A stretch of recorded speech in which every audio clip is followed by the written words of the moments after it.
TV Schooltime. The Iowa State Teachers College presents another program in the Iowa TV Schooltime series, Landmarks in Iowa History. Today's topic is Amana. Your teacher is Herb Haig of Iowa State Teachers College.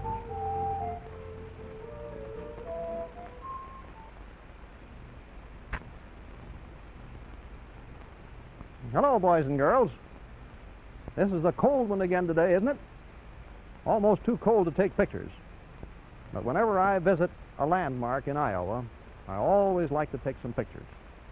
Today, I took a picture with a filter on my lens. You know why I use that? Because if you put a filter over the lens, it darkens the sky. Now you see this building back here is made out of stone, and it's a light gray. And in order to make that building stand out against the sky, you use a green or a yellow filter, and that darkens the sky. It makes a more attractive picture. You know what this building is? This is the church at Amana. Now, when you say Amana, it may be a little confusing unless you realize that there are 7 villages, and only one of them has just the one name. The central village, where the offices of the Amana Society are located, is called just Amana. And all the other villages have an adjective in front of the word Amana, like East Amana, or Middle Amana, or West Amana. But this one is just Amana. Every one of these villages has a church. And the villages, with the exception of Amana, have red brick churches. But this one, in Amana, in the central village, is made of stone. And this is my favorite because it has the old original stone in it, stone quarried here near Amana a long time ago, and here it still stands as firm as the rock from which it was built. Now, Amana, that is the Amana colony, is a German community and has been for over 100 years. Many times we think of Germans in the way that they are shown in cartoons, with big bushy mustaches that are used for straining beer, and we think of them as eating sauerkraut and knockwurst and things like that. But Germans, particularly the Germans who live here in Amana, are good American citizens. And we mustn't make the mistake of thinking that Germans are a special kind of people and that you can always recognize a German when you see him because he has a big mustache and because he's carrying a beer stein. Now, I bought this beer stein in Amana because I think it's a very attractive cup, very attractive stein. And it happens that this particular stein has an old German song on it. See the lettering on there? O du schöne, O du schöne, O du schöne Schnitzelbank. Now, a Schnitzelbank is a whittling bench, as you see there at the top. And there are many other things here, and they're all labeled in German. This is a Kurz und Lang. Here's a Hin und Her, a swing going back and forth. Here's a Kreuz und Quer, a sawhorse. And all of these things are parts of an old German song. But the reason I'm showing you this is that just because the Germans like to drink beer, and not just Germans like to drink beer either, as you may have noticed on television, but just because the Germans like to drink beer and have these beautiful steins out of which to drink it is no sign that all Germans are beer guzzlers. And you shouldn't make the mistake of thinking that if you go to Amana, you'll see everybody waving a stein and drinking beer. There are other ideas about the Germans which are equally false. Let me show you one of them. I'll put up my drawing board here. We must not make the mistake of thinking that just because people are of German origin, that they all look alike. Let me draw a question mark here. and we'll see if we can get some kind of an idea about Germans from that. What does a typical German look like? You suppose we can answer that question by looking at this question mark and developing it a little bit? Well, let me show you that cartoons do not always give you a true answer, because I can make a cartoon of a German out of this, out of one kind of a German, and I'm sure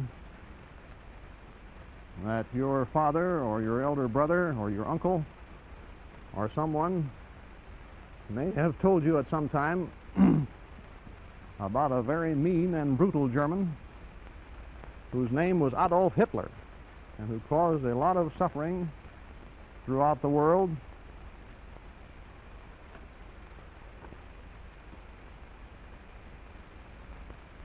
And this was a German. Now, the people in Amana are not like Hitler. As a matter of fact, the people who settled Amana left Germany because they didn't like the kind of things that men like Hitler represented. A long time before Hitler was born, these people who settled Amana left Germany because they didn't like the Prussian army system. They didn't like this idea that everybody had to serve in the German army, and that the German state was based upon this idea of warfare and of dominating other people in Europe because of this idea of fighting. They didn't like fighting. Now, of course, Hitler believed in conquering the world through war. He believed that the Germans were a super race. Well, the Germans who came to Amana didn't have any ideas like that. They were religious people. Religion was the most important thing in their lives. And because the old Germany that they left was warlike, they decided to come to America and get away from all that. So, don't confuse the people in Amana with Germans like Hitler. It's a good thing we don't have many Germans like this, because if we did, we would be in wars all the time. Well, I wanted to say this at the beginning so that when we talk about the Germans who live here in Amana, you won't be thinking about the kind of Germans that we see in cartoons so many times. Cartoons are fun to watch, but they are not always very faithful. Now, let's talk a little bit about how this Amana colony came to be established here in, blow that chalk of Hitler off of there, how this Amana colony came to be established in Iowa. In the 17th and 18th centuries, there was a group of German mystics or pietists who didn't like the idea of serving in the army or of taking the oath of loyalty to the Prussian army system. And so, a little bit later on in the 19th century, a man named Christian Metz, a carpenter who lived in Ronneburg, Germany, had a vision. And in this vision, he was told to cross the ocean and take his people to the New World, to America.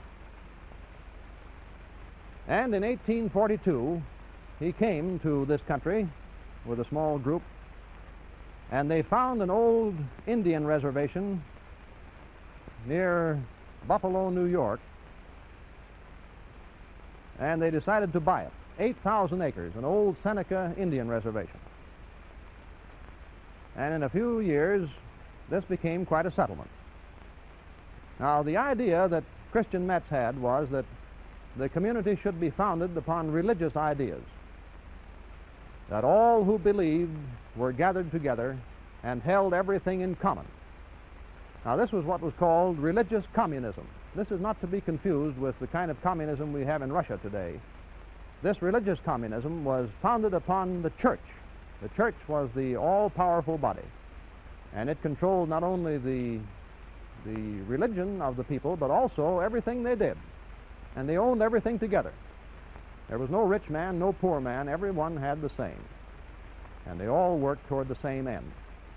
Well, they were happy here in this little community, which was called Ebenezer. But as more and more people came from Germany, the 8,000 acres proved to be too small, and they didn't like this idea of being so close to Buffalo because a big city had many temptations for the young people. And so Christian Metz sent some men out further west to look over the land. They went first to a place in Kansas, and they didn't like that so well, and they came back to Ebenezer and reported to Christian Metz. And Christian Metz said, well, look again. Look in Iowa. And so they went to Iowa, and they found a beautiful place here on the Iowa River, and they bought 18,000 acres here in 1854, 12 years after they had settled in Ebenezer. The land here in Ebenezer was sold, and in a few years, all the people had left Ebenezer and moved to this place in Iowa on the Iowa River. I can show you the location of the Amana colony a little better on this map of Iowa. Here is Amana. It's on the Iowa River, about 20 miles northwest of Iowa City. Here is Iowa City, which was at that time the capital of Iowa. Well, in a few years, this became quite a thriving community. And this was chosen because there was good land for farming, there were materials for building, there was stone quarry nearby, native stone which could be quarried for buildings, there was clay which could be made into brick, and there was a great deal of timber which could be used for lumber. So all of these things proved very attractive, and it was not near a large city. And so Christian Metz said, this is an ideal place. We will draw a circle around ourselves here and keep the world out, and we will live our life of religious faith and devotion in this area. And he decided to call it Amana, a name which comes from the Song of Solomon. And it means bleib treu in the German words, or remain faithful. In other words, remain faithful to the ideals of our faith. Now, the Amana colony is not just one village. Sometimes we hear people refer to the Amana colonies as though there were several colonies. Well, the colony is the whole thing. That is the combination of villages. The villages which are combined into one society. Here we are today. This is Amana. This is the central village. This is the place where the society offices are located. And then there are 6 other villages, and they take their names from the location that they have with reference to the central village. Here, for example, is East Amana, because it lies farthest to the east. Now, the people who live in the Amana colony don't say East Amana, they just say East. For example, someone in Amana may say, I think I'll drive over to East for a few minutes. And that means he's going to drive over to East Amana. Or he may say, I'm going to drive over to Middle, or I'm going to drive to West. And that means to people who know that they are going to Middle Amana or to West Amana and so on. So here is East, here is Amana, here is Middle, where the freezer factory is located. Here is High Amana, so called because it's on the highest elevation of land in this whole colony. Here is West, because it lies farthest to the west. And here is South. Now, South is broken into 2 parts. There is Lower South, because it lies in a little valley here on Highway 6. This dark black line here is Highway 6. It goes to Iowa City in this direction, and Marengo is over this way. And then a mile further toward the south, there is Upper South. Upper South Amana. This is where the bakery is located.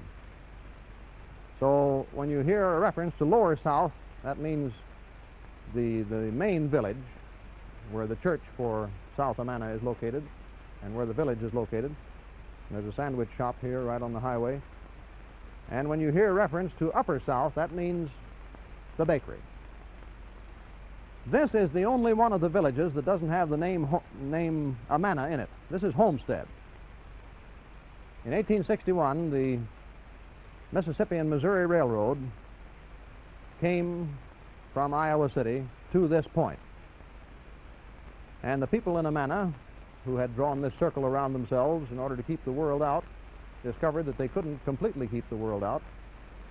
And so they decided that the railroad would give them a chance to send their products from their mills and factories to the outside world. And you know what they did? They bought the whole town. They just bought this whole town of Homestead, railroad station and all, and this became the seventh village. This is Homestead. The name Homestead was given to it by the railroad company, and of course we don't have the Mississippi and Missouri Railroad now. This is the Rock Island lines now, and this is a branch of the Milwaukee Road that goes on up to Cedar Rapids. So these are the seven villages: East Amana, Amana, Middle Amana, High Amana, West Amana, South Amana, consisting of Lower South and Upper South, and Homestead. That is the colony. Now, there are many books that tell you the story of Amana. This is the best one, in my judgment. This was written by Bertha M. Shambaugh, and it is called Amana That Was and Amana That Is. The reason for that title is that until 1932, the Amana colony maintained this religious communism. The elders were the governing body not only for the church, but also for the farm life, the factory life, everything that went on in the seven villages. And then people came into the Amana colony to see the customs of the people who lived there. You see, the families all lived in separate houses, but they didn't take their meals there. In each village there was a community dining hall, and as many as 60 people would eat there. And the women all took turns preparing the food and washing the dishes and so on, and everyone ate there in these community dining halls because they owned everything in common. Those that believed were gathered together and held everything in common. The houses belonged to the society, but families lived in them separately, you see. But everything was a spirit of religious communism. Well, the tourists came in to see all this. The radio brought news of activities out in the world at large. The young people got a little restless. And so in 1932, it was decided, after much prayer and consideration, to give up communism and to adopt capitalism. And all the people who lived in the Amana colony were given shares of stock in the Amana Society. And even though there is still this combination of activity, all toward a common goal, the families now earn salaries, you see, and get dividends from their shares of stock. And the young people can go out into the world and develop careers of their own instead of just staying within this colony and following in their father's footsteps. Bill Zuber, for example, who has a restaurant at Homestead now, went off to become a pitcher for the New York Yankees, and there were other people who followed careers of their own. In the old days, that would never have been done. They would have stayed right in the community and have been a part just of the life of the colony. So Amana That Is refers to the capitalistic society which is now the rule in Amana and has been since 1932. Now there are some very interesting magazines. Here is the Iowan for July 1954, the Amana issue. And if you write to the offices of the Iowan magazine in Shenandoah, Iowa, you may still be able to get a copy of this. The Iowan magazine. And this is filled with stories and pictures about Amana. The price is 35 cents. Here is the palimpsest for June 1950, also completely devoted to the story of Amana.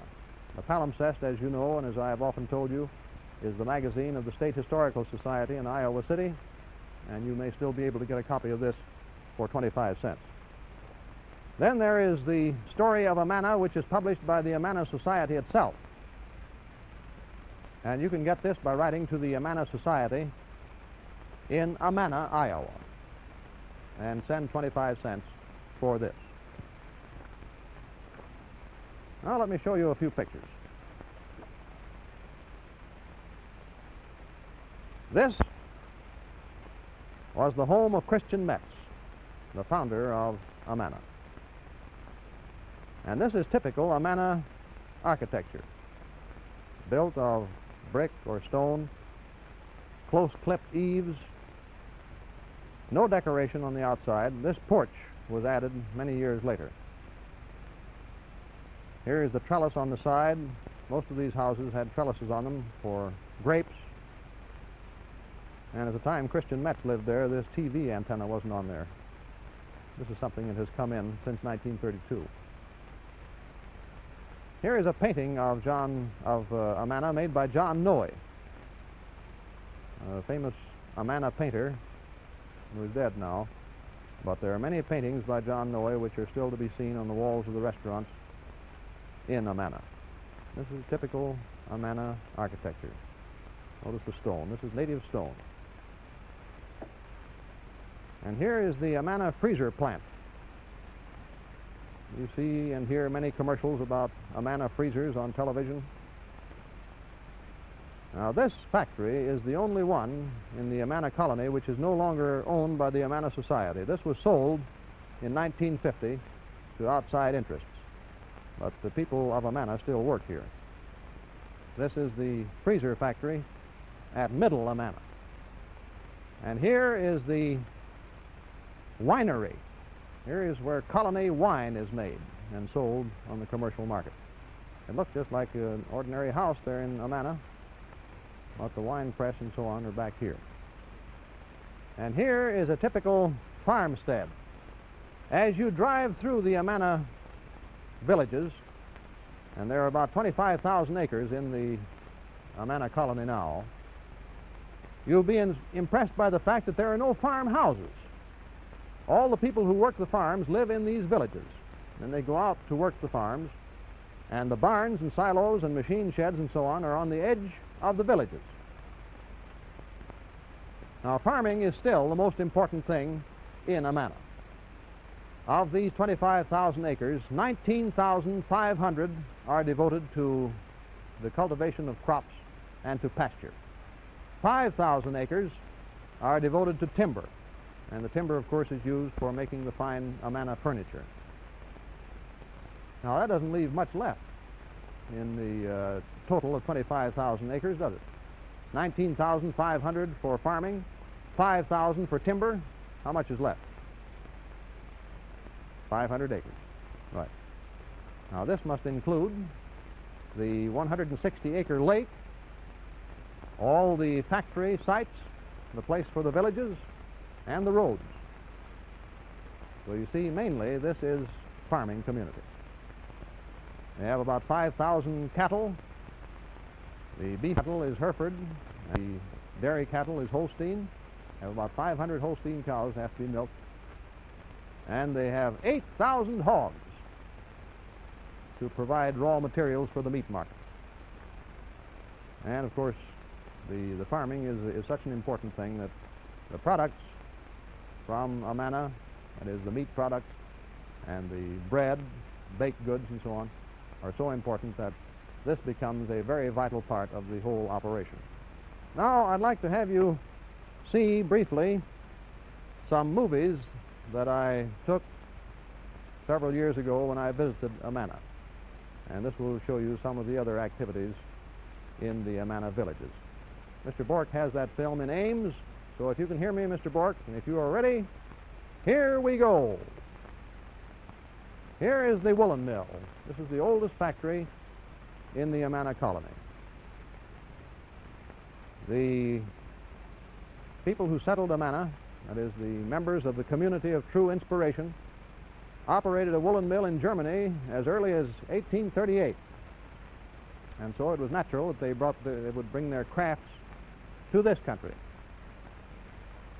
This is the woolen mill, which is located in Amana, on a canal which is 7 miles long, and which the founders of Amana dug by hand between the years 1865 and 69.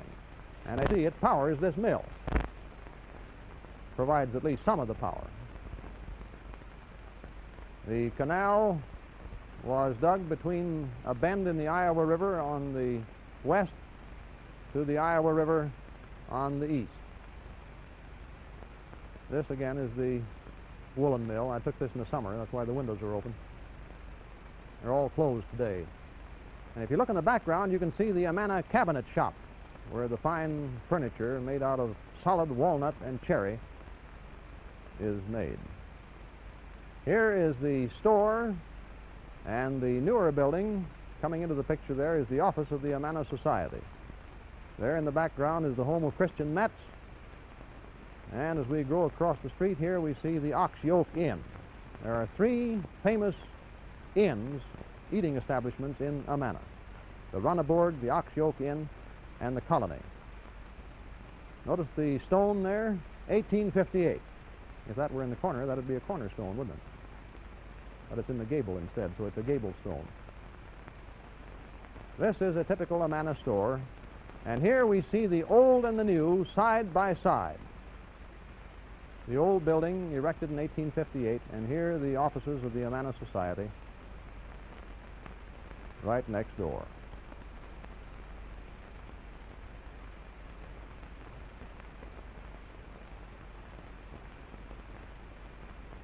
There's the main office. And here is that lake that I mentioned a moment ago. In July, this 160-acre lake, which is between Amana and Middle Amana, is covered with blooms, yellow lotus lilies. And this is a sight that is worth traveling many miles to see. You can tell this is a movie because there are birds flying over it. See? Now, if you look in the background there, you can see the water tank of the freezer factory. Coming into the picture here in just a minute. There it is. That's the freezer factory in Middle.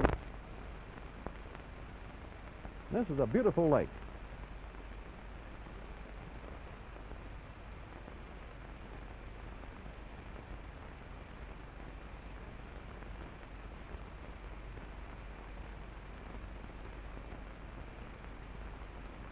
And here is a cemetery. Every village has its cemetery. This is the one for Amana.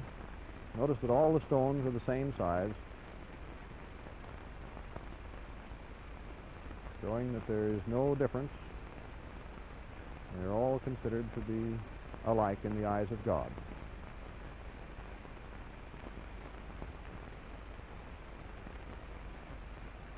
There is only one stone that looks a little bit different than the others, and I'll show you that in just a minute.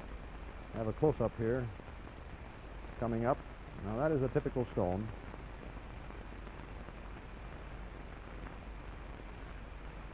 There's another. And the last stone here is the one that marks the final resting place of Christian Metz, and that is white. That is the only distinction. Now, I wish I could show you some of the products made here in Amana, but I got here too late this morning, and I didn't have time to gather them all together. So you'll have to visit Amana and see them for yourself. Next week, we are going to the scene of the Spirit Lake Massacre. So I hope you'll be with me then. Until next week, goodbye.